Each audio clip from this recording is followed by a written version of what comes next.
Okay,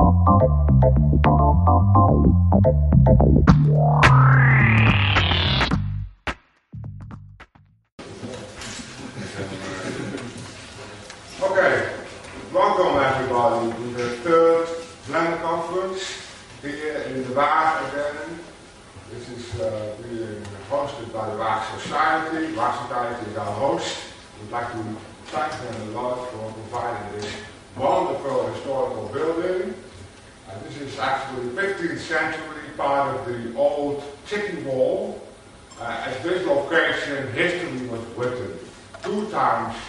Once was when Rembrandt painted his famous anatomical lesson, and one time was 2 years ago when we released the Blender sources right here. That's what the Waag will be remembered for us. I'm going to do a short introduction.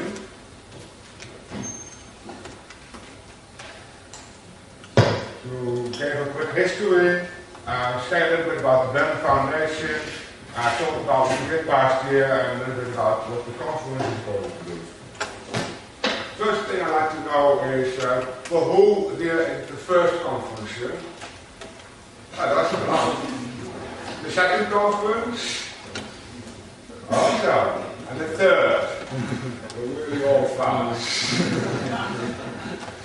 So at Sigla, when you have an old timer and you get special ribbons I think when we do the fifth, we will do special ribbons for people. But because we have a lot of new people, I would like to give a short introduction of the past, what is going to come for. Most people might know, we started an animation studio. I worked together with Frank van Beek and Jules Gassema, who did the video yesterday. And in the animation studio, we did commercial productions for big companies like Philips or KLM, or a little bit work for TV as well. And that creative environment was the place where Blender was born. Because we wanted to have nice, expensive cinematographic computers. We didn't have the money to buy expensive software, so we had to code it all ourselves. And this is also why Blender is Blender, because we needed software for ourselves. We needed to use it. There was no reason to have it for a big market or to do feasibility research whether the software is usable or not. Now we have 5 artists and they needed to use it. They wanted to have fast software, they wanted to have something that works for the clients. So you don't have full rendering overnight, and the client says yes, but I'd like to have a blue background, and you change the background and the full renders again. So this thing of special thing of Blender is really part of the history in the company museum. After 9 years doing animation business, I thought, well, it's time for something else. I really like to work on the software. This is the start of the Northern Member Company, putting software on the web, freeware, trying to build a community, have websites and stuff like that. And that worked so amazing. It was incredible. 98, 99, as you might remember, is when the whole internet boom and internet craze happened. But that also happened to me in 1990. Investors were lining up, businessmen talking like, oh man, you can easily get millions and you can make an international big company. And that's the third phase from 2000 to 2002, the November TV company. I think a lot of people remember that period when we tried to market the software still as freeware and the core package and build around that professional services or special operations. But it didn't really work out. The ambitions, what we wanted to do, the competencies within the company, especially investor expectations that we're all fighting with each other. If you want to build a company, it takes you 5 years. You need a long-term and a long way to do it. And investors want to get their money back, especially after the internet boom is over, there was no time to start companies anymore. But you have to make money. That's the reason why we shut down in 2002. Then we got this really special period when I could manage to get the investors accepting a deal that we could, for a relatively small amount of money, €100,000, buy the source codes and put it in open source. And that's the start of the Blender Foundation. I think most people remember that period. Just in 7 weeks we managed to get all the money in, and 4 weeks later we were here in the bar to open the sources to the world. That's just 2 years ago. I think in these past 2 years, I think we really proved that it was the best thing that could happen to you. And all this experiments with companies or with freeware or closed source, it was nice. But now it's open source, it feels so much like home, so much like this is what we should have done in the beginning. Well, yeah.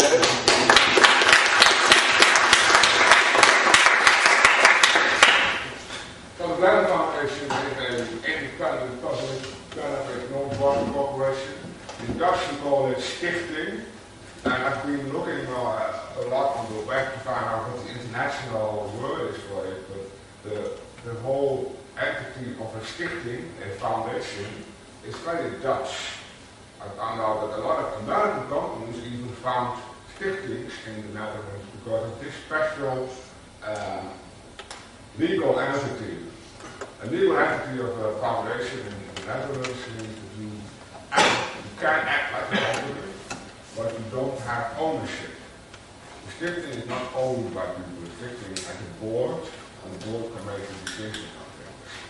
When a stichting makes money or profits, they have to spend it on their own goals.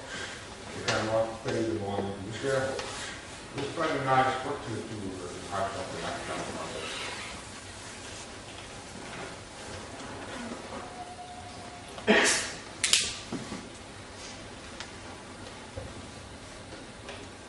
This is a little bit about what is this Blender Foundation and what is actually our business model.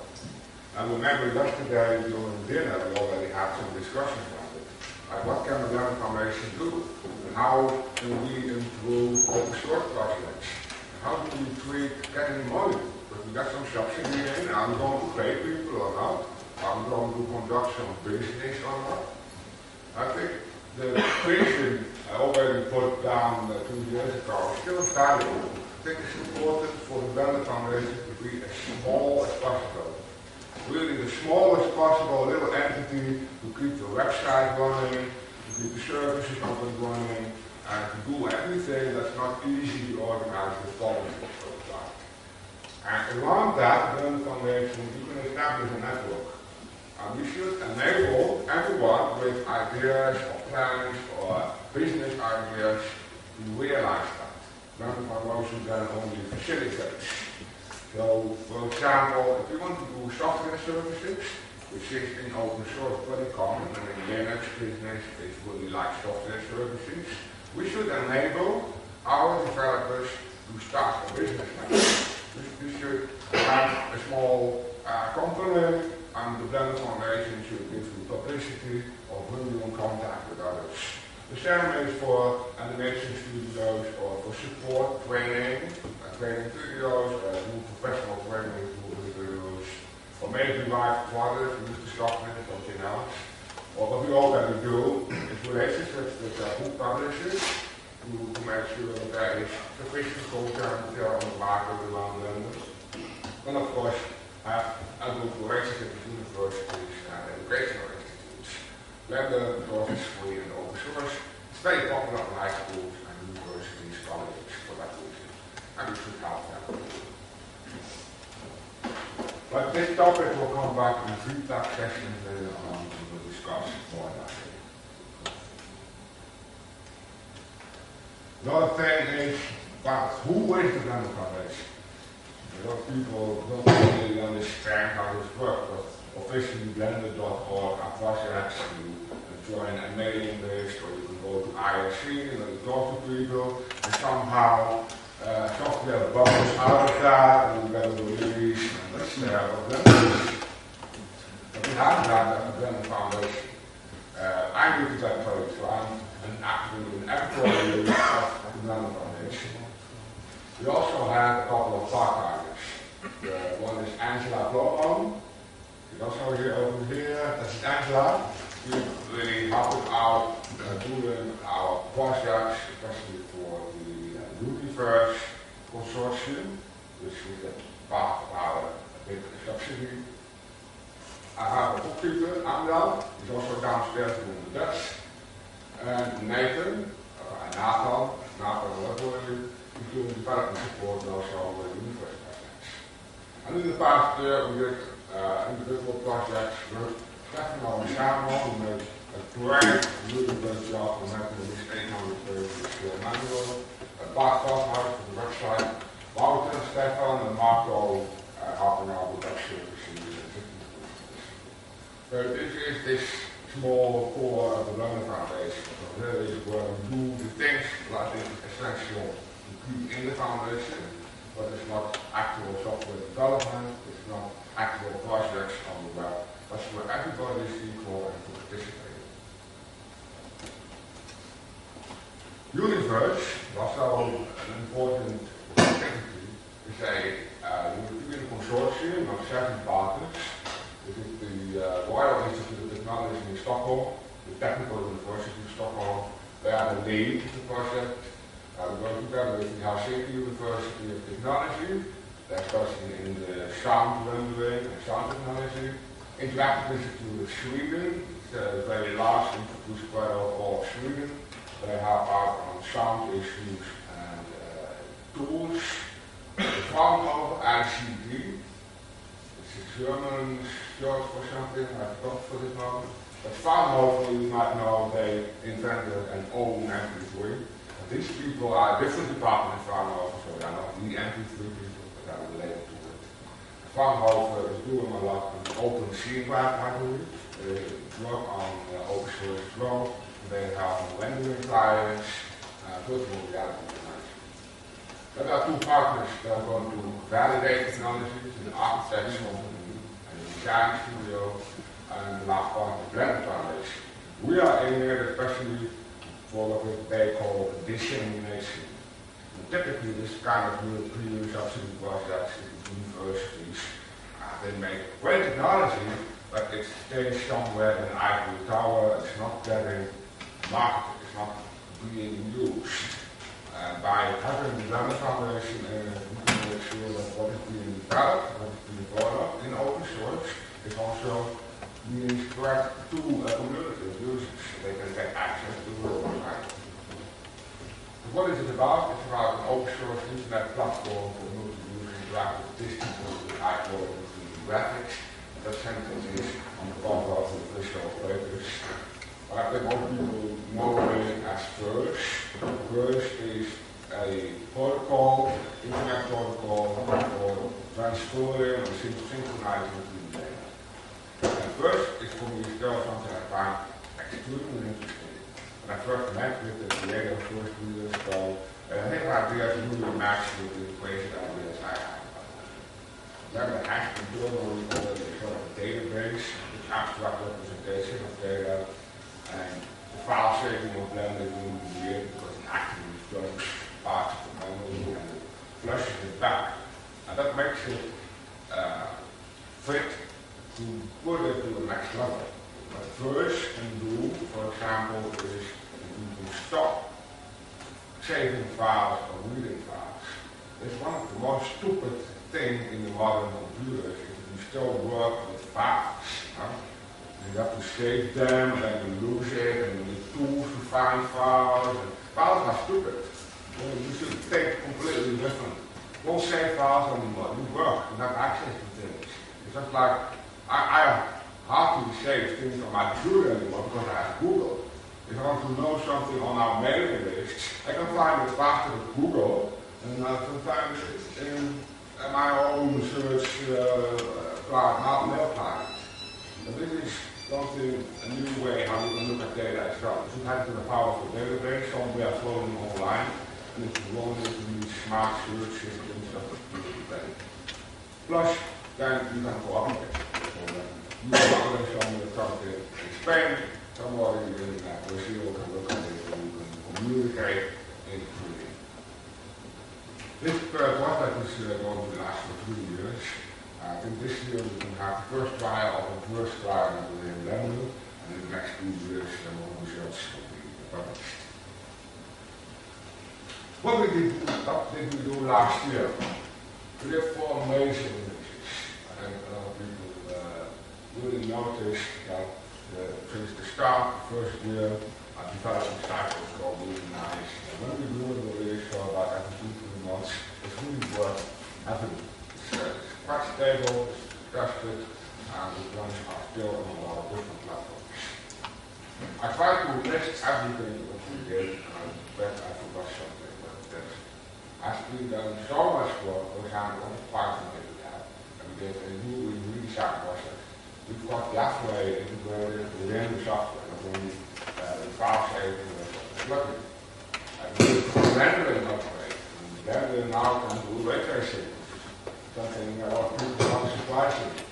And extend to that ambient occlusion, back textures, and down shading, modeling tools we've been working on a lot. The game engine is even better. We've got advanced UV texture unwrapping with LSDR, best coupling, there's a new system in Blender, etc. So I think the next release is not before the conference. We had to do it after the conference because otherwise we have too much stress built up. But the specification of the release are frozen, and in the next 2 weeks they're going to work to the 2.25 release. One of the most amazing things is that, in my perspective, if we look at the support and development level, we are really equal to a company. A company of 20, 30 people in productivity, in website support, in software quality, and in customer satisfaction. As you could see, after the bankruptcy of the company, when we closed down, a lot of interest got lost by people left. So we still had the hardware. People really liked it and believed it. And the first year, especially people who were participating or were downloading the software, were the people who know Blender already. What I saw in the past year was that it was expanding again. Suddenly Blender was a series of 3D package. People were forgetting a little bit more about the past, and then they're looking at what is it now and where is it going to. You can see it on websites like CCC Channel or CCC Chef, what is so called. In the beginning, there were the big old Blender hooligans making about shadows, but this is getting a little bit less physical, and right now, if you are a good 3D artist, you can just post graphics there, and if you use Blender, they're not laughing at you, but they go up and telling. They look at the artwork and they give you feedback on artwork. That's how it should be. Blender is, of course, special, but we shouldn't be a special little isolated group. It's becoming a normal 3D package which you can download, which you have on your PC. That's like you have a game. It's a tool you can use, and that's it. I think that's a very good development. Last thing is, of course, we brought a lot of documentation. The full 2.3 manual, the sources, the text and images is free for download for everybody. The documentation board is expanding it. All the new features have to be in there. Websites, we have really ambitious plans last year to improve the sites. Feedback sessions last year also told that it is too fragmented communities. We have Blender.org, and there's a website, we have Blender.org. We have to integrate this. But the amount of content we have online is so big that reorganizing it is an enormous project. We're still working on it. I think we can do this year a big integration step so everything is in one interactive structure. Last is 30 to 50 active volunteers are working on Blender and participate on our day. This is really good. Other things to mention is we published the 2.3 guide, which is for the Blender Foundation important to get our essential income. We already sold via own e-shop about 3,000 copies, and we have a publishing deal with No Scraps already with 27,000 copies. They're selling very fast via Amazon and bookstores worldwide.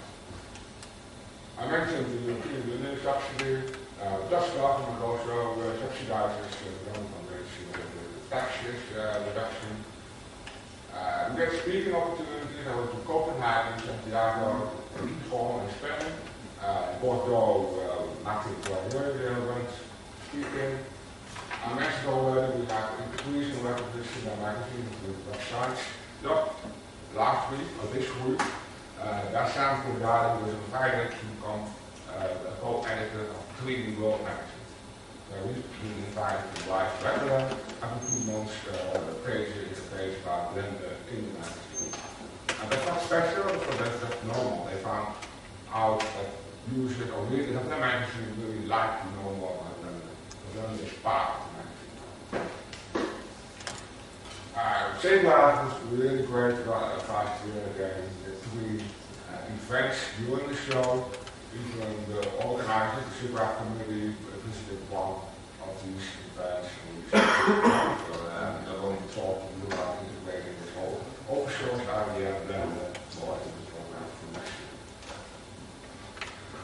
We are still being sponsored by the Dutch biggest internet provider, Access for All. I mean, you can imagine the amount of traffic we get on our websites. It's really enormous. It's going to half a terabyte a month, or maybe even more, using statistics. So that's completely free sponsored by Access for All online services. And we have the third Ton Conference, which is in Taiwan sessions in Canada, Australia, Poland, and in 2 weeks in Czech Republic. I've no idea if the web streaming is not only working. Poland and Australia and the Canadians will be doing it tomorrow, and we hope to have live streaming connection with that.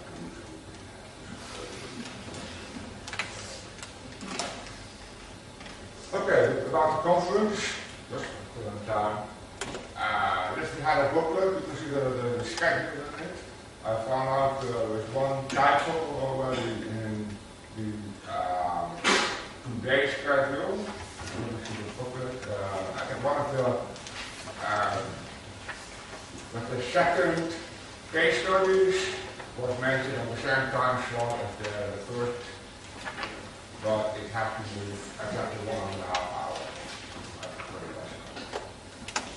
What you also should check out is the website.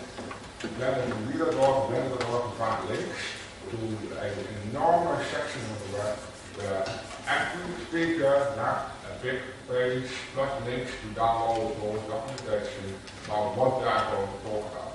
That's really the conference proceedings.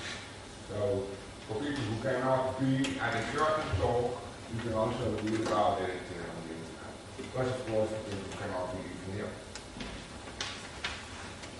Just to do webcams, and we'll be streaming video in an hour or so, but not exactly. We'll be daily reports. Julie is going to record videos that will be edited and published in about a week. I'd like to introduce to you Angela as being the coordinator of this conference. So if you need anything, if you lose a bag or you want to know where to eat or how it all works, just bother Angela. To help out anything. Also the speakers, if you need to know anything about laptops, technology, video resolution or whatever, just go to Angela and she can help you for that. There's also Marco, he's sitting there. Marco's our technical guy. He knows all the buttons in the space, or the internet connections, how to plug it in or on, how to get connection. Sometimes connection is a little flaky here in the scene, so it's not really great. So if you have problems, downstairs you can find Angela and Anna. They will be the desk and the e-shop. They can provide lunch. I think they might really still a couple of volunteers for making sandwiches and stuff. I think they will like the random person who's hanging around the room a little bit bored.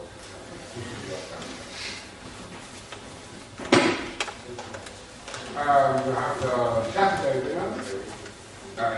This is still not known exactly how many visitors we have. We have over 95 subscriptions and badges. Not everybody is going to be there for the 2 days. So the restaurant I reserved is a complete restaurant for us. Has a maximum of 70 seats. Usually in the past years we had about 50 to 55 people attending the last. So I think that a little bit more people. If you want to be there Saturday evening and enjoy dinner, it's from 9 to 1 or 2 o'clock in the night. Asian fusion dinner. Go downstairs to the decks and the back to this. Last thing, we have guests here on the art. This is not a real conference center. This is an office school. There is limited places where we can go, where we can get in. So this is the main conference area where we do the talks. And you can have internet access there, plugs. Behind that door you can find what we call the tower room. The tower room, there will be the smaller sessions, the roundtable discussions, etc.